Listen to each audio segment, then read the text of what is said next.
Why, howdy there, Space Cow Pal! Thanks again for traveling through that wormhole back to my sector of cyberspace. My name is Alice, I like to play The Sims chaotically, and I know that you do too. Y'all like the fit?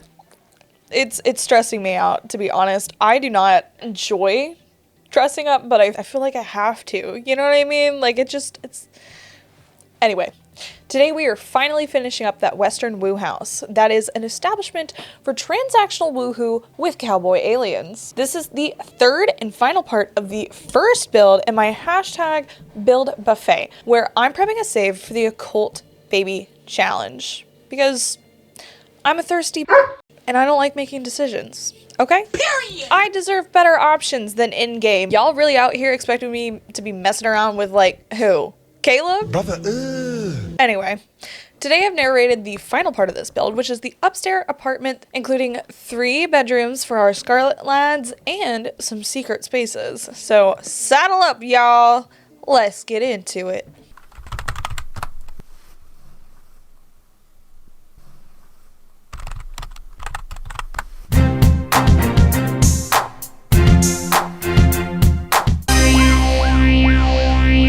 We've got bedroom, another bedroom, bathroom here, dining, living, kitchen here, and then this will be a surprise for later. Alright, first things first, let's light this up so we can start in on the main living area with those floor and wall options. Now, I decided pretty quickly I wanted to go a country western grandma vibe, not just because I feel like in remote rural areas, everything is passed down and thrifted, but you know, like these aliens, right? They used to live in a galaxy far, far away.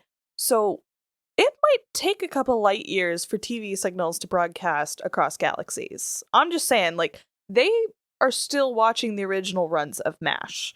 And if you don't know that reference, that's the point. These aliens probably think grandma's couch is still the height of fashion. Considering the smaller space, I was pretty ecstatic that I managed to fit an entire kitchen, complete with an island and some bar stools.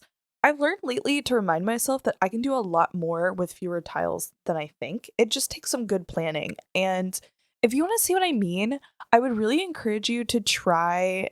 James Turner has like a small home, or no, it's a tiny home challenge generator. And I just started rapid fire attempting some of those. I didn't even finish most of them, but like just a couple of experiences doing those. And I was really able to like get in on the details and figure out what I could do with smaller spaces. And that has helped me a lot, especially when we get into the clutter, which I'll get into when we get there. But keeping in with the dated look, I ended up going cast iron wood stove with icebox. And cabinetry wise, I'm pretty notorious for hating orange. So the fact that I liked this orange meant I had to do it. You know, like I feel like I'm a person who knows what I like and likes to stick to it. So when I find new things that I can tolerate, I have to try. You know, I want to challenge myself actively. So kept in with those orange cabinets. So I chose the fireplace with the matching wood swatch, which left us with this gray stone. I've always really liked this fireplace because I feel like it's such a statement. And to really make that statement, I finished it off with some columns, the matching brick or stone swatch on the back to make like a whole wall situation, along with some stone underneath it. We got to make sure that this build is up to code because I don't think I remembered a fire alarm. Moving on to the living room, this took me forever because I was bound and determined to have that thrifted country grandma look, but I didn't have the room for a full couch. So finding the best combination of like mismatched furniture was quite the process. I switched out like 3 different coffee tables, 3 different nightstands, swapped swatches 3 separate times. It was a mess and I still wasn't quite satisfied, so I moved on to the dining for now. And I would recommend that approach anytime that you're not really sure what to do. Like, it makes these videos so hard to edit sometimes, y'all. I'm so serious. But there's nothing to be helped about it. Sometimes you really gotta like sit and let a decision marinate and come back. And so you ever run into a wall, just leave it come back. Scoped out some typical country chairs for our table and then tried to find a woven rug. I knew I had to fit one somewhere in this build. Thank God laundry day came in clutch. One more change of heart on that living room swatch, and we're back to the kitchen to give some appliances and decor. So one of our alien daddies here runs the bar, so I figured a nice kitchen would suit, and what country grandma kitchen doesn't have a lot of clutter?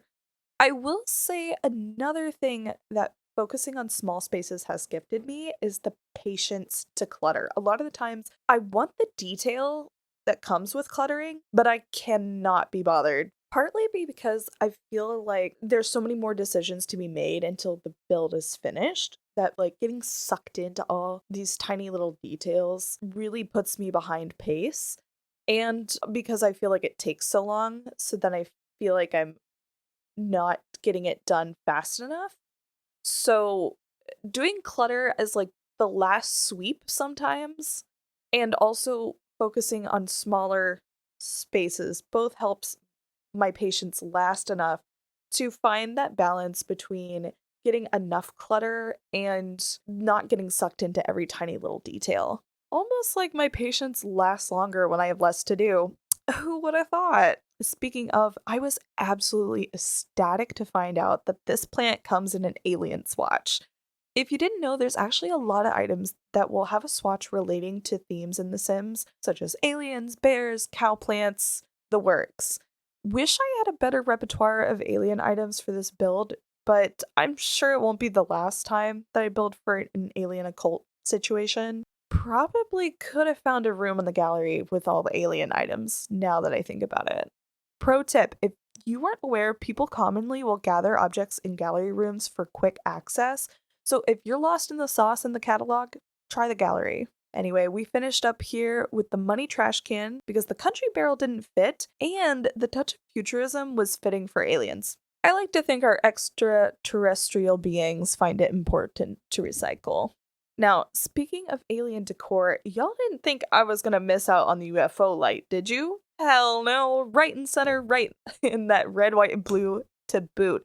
Who said cowboy aliens couldn't be patriotic? America! Now going in with just a touch of decor, we're still continuing in on that country grandma, so that obviously means handmade crafts, and that really inspired me on our kind of like our skills and hobbies for our alien daddies, but more on that later. For now, the bathroom. Now this time I did go full finished bathroom and tiled it up. For those who don't know, in Finland, the bathrooms are full tiled, unlike here in America, which is just so much smarter that it hurts. It hurts me physically, okay? Will I ever have a build video where I don't rant about this? Probably not. Like, who would have thought to design a wet room to withstand water? Crazy. If you also come from a country who typically fully tiles their bathroom, please comment below. I'm genuinely curious and insanely jealous. Y'all gotta understand, I've lived in places before where the mold would grow on the bathroom drywall despite having the fan on 24/7. Okay, like, it just... Anyway. Also found out that the barrel wood sink and horse ranch counters don't actually all have matching swatches, despite being in the same pack. Some things the Sims team does is just beyond me. Like, are you kidding me? Y'all know those days you think to yourself, if I was rich, I'd do so-and-so. Bro, I just want to hire people for things. I don't need no Gucci. I don't need no Louis Vuitton. That I need someone to create more swatches for every Sims 4 object so I can make things match. That's what I'd do with wealth. I'm not even joking. Y'all make me a big YouTuber, I would hire a production team of modders. I know the community is up in arms right now about the buyout. I saw someone make the point that if The Sims 4 got retired, modders wouldn't have to worry about updating their stuff anymore and could just build bigger mods that would work forever because the game would no longer update. And like low-key, I'm down with that. The Sims 4 dying as is would probably be better for us, and I'm here for it. Kill the Sims 4, let the modders take over. I would much rather give them all my hard-earned money. I will shell out so many dollars on Patreon. Like, anyway, I found the patience to clutter the bathroom pretty good and included 3 robes for each of our alien daddies. So let's move into the bedrooms and meet them, huh? First things first, you know I had to do the pod beds. They came straight from their spaceship, and who wants to give up all the reminders of home? Oh my god, do y'all think that maybe they crash landed here? That's why they have the rocket building pad on the roof? I like to think they're here on a like repopulation mission. I mean, clearly, anytime they abduct someone, but what if they crashed mid-abduction? Okay, wait. Which is better? 3 alien daddies or 1 human cowboy bartender now roommating with the alien scarlet lads who tried to abduct him? Vote in the comments below. Let me know, because I will be creating this household of bisexual kings very soon. Now, about that decor. I was inspired by some of the decor I'd been leaving around all the walls, of giving one of them the knitting hobby, so I pulled out a lot of the nifty knitting pack stuff, and that pack has a lot of, what's that hobby where that's like really loose knitting that's kind of like rope art? Starts with an M, but all I can think of is macabre. That's not I don't think that's the right word. But no, anyway, it had a lot of these planters, and because it's such a small space, I was wondering like, oh my gosh, what if their roommate is a plant enthusiast? And so the knitter roommate was like, okay, I'll knit them these holders for the plants because it's a small space, and maybe that way they could hang more of the plants, which will give both of us more room in the bedroom. And that was their fatal mistake, because if you give a crazy plant lady a planter, you're simply going to acquire more plants. So now this half of the bedroom is just like a little forest. Love that for them. And also our plant lad here is a musician, because I figured one of those guitars downstairs has to belong to somebody. So made sure to include a lot of band posters and a radio. Completing their trio, we have an absolute diva, because someone has to own the cologne collection downstairs. So this bedroom ended up deeper into that like French country vibe, because you know there's like old Western country grandma, and then there's posh French country. You know what I mean? So strangely enough, I wanted to keep the palette between the bedrooms and the workroom consistent to kind of like keep track of who's who. And I did, but it seems like whoever's working in the blue workroom owns the red bedroom upstairs and vice versa. For example, in this bedroom, I give them a vanity, fashion magazines, more perfume, candles everywhere. Like, this is a classy hoe, okay? Even covering up those old ugly doors here with posh vintage curtains, okay? She's got build hacks of her own. She owns a vintage fur coat and a long cigarette like Audrey Hepburn. And I only know who that is because my mother used to own a Breakfast at Tiffany's poster. Never seen the movie, don't know anything about it. It's just that the image of a sleek woman in black fur and a smoky stick is just emblazoned into my brain, okay? And that's why I went with the Bistro Kit Cafe art here, because it was very similar in art style. It reminded me of that poster immediately. All in all, I think this is actually my favorite room of the build. The red, gold, pink colors and the posh eccentricities here and there. Like the lamps, just mwah, chef's kiss. I would stay here as an Airbnb. That's all I'm saying. Now, you're probably wondering, what about that weird tower extension? Well, come on, guys. They're aliens with a secret mission, so I gave them a laboratory. Duh. For what? Don't worry about it. Don't worry about it. See, do you see the posters on the wall? It's hazardous and above your pay grade, okay? So just don't worry about it. I really just browsed the get to work, build a buy it, and shoved in everything I could, to be honest. And I kind of realized there isn't anything important in these rooms other than their desk setup. So I ended up putting the computer in here before I forgot, and a bookshelf. So I guess this is their office space, basically. Oh, and I also gave them access to the launch pad outside, so. But I'm okay with that. It's lore over everything here, you know that.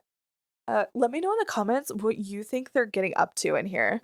Coolest part of the laboratory was finding this weird plant, the Sixum mosquito trap. Like, I have so many questions. I've never seen this plant in game, but it also looks alien. It's named after the alien planet, and yet it came with the vampires back? What is happening here? Don't know, and as we've established, not my business. But I found this cute little pot in debug and was able to use the tool mod to make a very cute potted plant situation. So big ups on that. So after shoving around some more science equipment on the top floor, really just more decoration, I've learned, although I like the look of multiple floors and spaces in a build, as far as gameplay, you don't actually want useful things far away. You know what I mean? So this is purely decoration. The Sims will never have a reason to come up here. And gameplay-wise, that's probably better. We already have a whole, like, backdoor staircase to get into the apartment. So, yeah. For the final touches, I added some decor in the launch pad, just some lighting so that they can work deep into the night, and some places to sit. You know, gotta take a load off sometimes. But with those finishing touches, it's tour time, y'all. And there you have it, one Western WooHouse complete. I really enjoyed this one because can y'all imagine the sitcom situation that led to all of this? If they like just accidentally got into this profession? Imagine this. You're in a repopulation mission and usually you abduct them, you put them on the surgical table, eject them with some shit, fertilization process, no problem. And then you crash land and now you gotta do it the hard way. And so you're at a bar, you're seducing some guy and then he looks at you and he goes, so how much? How much? God, you should have paid better attention in astromechanics class, but like, that wasn't the specialty you were brought on to the crew for. Fortunately, you did crash with said crew, so y'all just find work at the local WooHouse and rent the apartment upstairs. As for our Scarlet lads themselves, I do think Dakota is definitely the one who lives in the red bedroom, but he works in the blue room. He's like a candle fanatic and he gets way too into his character. He's watched so many old westerns since they crash landed here. Undoubtedly, he's the fertilization technician that came with him on this mission. He got into nursing because he loves people, or aliens in this case. He loves talking that tea. He's a bisexual king with a preference for himbos and goth girls. Unless you have money, because honey, he would bark if a sugar daddy paid him enough. I mean, there's no shame in getting that bag because at the end of it, you'll be begging him for it, you lowly human. He's definitely the top earner because he knows how to write it into the sunset. So I think Jesse is the music bro plant nerd. He would mow you like the lawn and he genuinely enjoys both. Your grass has never looked better. He is a plant nerd living behind a mischievous smirk. Another one of those bad boys with commitment issues and a hidden soft side. Tale as old as time. He is also the pilot who was in charge when they crash landed, so do with that information what you will. As for Major, definitely Golden Retriever himbo vibes. He's the bartender who's gonna listen to your problems earnestly, but at the end, his feedback is just that well-meaning ditzy look of like, well, why can't you just do XYZ? And you just gotta wonder if there's a single complicated thought between those ears. Like, he is happier than you will ever be. He makes you wonder how peaceful it would be to not have anxiety. He knows how to actually live in the moment while you're sitting there drowning your sorrows and getting drunk, overthinking for a week. Meanwhile, his response is just like, well, did you tell him that? It's like the human version of did you turn it on and off? Now, he doesn't sell his skinship, and that is for human safety. He's actually the security detail for this mission, and he uses 100-pound weight for kettlebell swings. I hope that y'all enjoyed this build as much as I did, but if aliens aren't your thing, we have plenty more occults coming up. However, I have gotten more requests for more Baddie Barbie uploads, so it might be a minute before the next build in this series comes out, but I have already started filming. I've already got my spellcaster and my vampire build on the way. In the meantime, be sure to check out my Baddie Barbie Legacy Challenge. I'm currently playing our Homewrecker generation, just birthed my first out of 3 bastards, all of which must be with different married men. What? But if you want to see some more magical baby daddies, make sure that you're subscribed so that you can catch the next video in our build buffet. If you enjoyed the video, please make sure to like, share, and comment down below your headcanons for our alien cowboy trio. I want to know which alien cowboy daddy you would use in your occult baby challenge. And which occult are you excited for next? As always, I love to hear your guys' ideas and bring them to life. I hope our stars align again, but until then, keep creating chaos.